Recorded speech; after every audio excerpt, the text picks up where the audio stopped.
With her reaction, the Congresswoman representing Arizona's 8th District, Congresswoman Debbie Lesko. Congresswoman, really, after MLK Day, do you think the Democrats have any momentum, or is it just they got in the news cycle and then they're going to be gone again? Well, I sure hope that Sinema and Manchin do not renege on their pledge to not get rid of the filibuster. And it's kind of interesting because I served with Kyrsten Sinema in the Arizona House of Representatives and several years ago, and it's interesting to realize that she's the one that could maybe save our country, and so I give her kudos for that.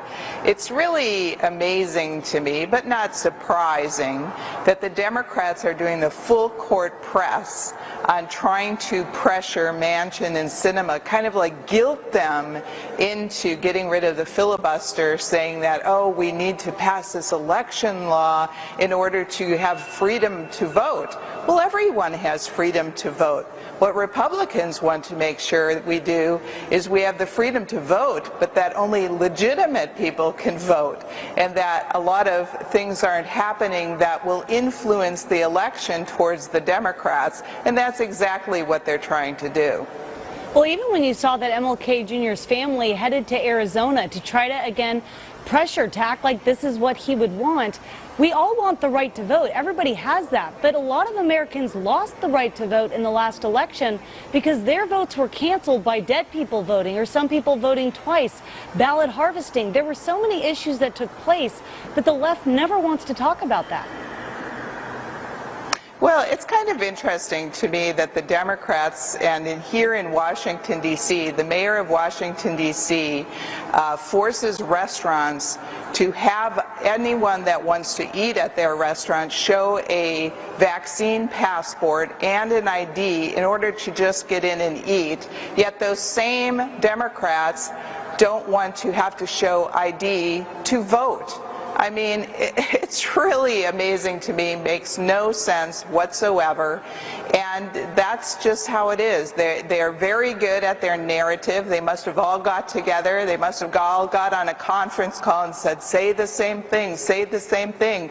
We have to pressure Kyrsten Sinema and Joe Manchin and guilt them to death, thinking that if they don't get rid of the filibuster rule, that then they're not standing up for voting rights, which is absolutely false, because both of them support the actual bill that the Democrats are trying to push forward. They just say they're against getting rid of the filibuster because they know that then the Senate will operate just like the House, and every radical Democrat bill that they want to pass will get passed.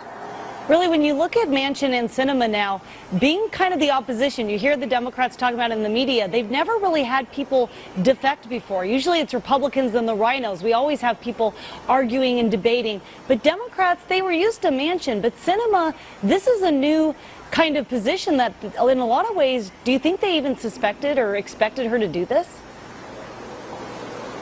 I don't know, because I'm not in the Democrat inner circle, and certainly not over in the Senate Democrat inner circle, so I don't know, but she's standing up for what she believes in, and I applaud her for that.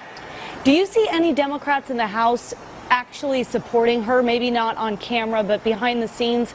Because you would think when they see what's going on, there would be some, even if they're just afraid of Biden's poll numbers, the fact that there's not actual support among the American people. Do you hear any rumblings that they might perhaps not vote in accordance with whatever crazy Nancy wants?